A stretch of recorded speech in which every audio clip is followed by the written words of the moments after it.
羽ばたいたら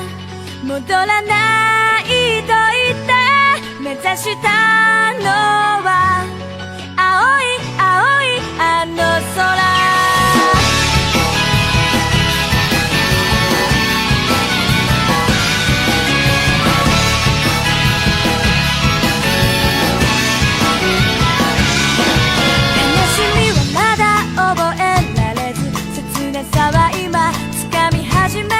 あなたへと抱くこの感情も今言葉に変わってく未知なる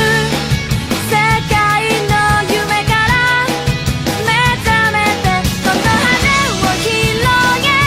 飛び立つ。羽ばたい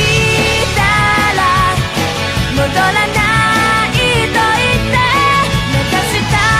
のは白い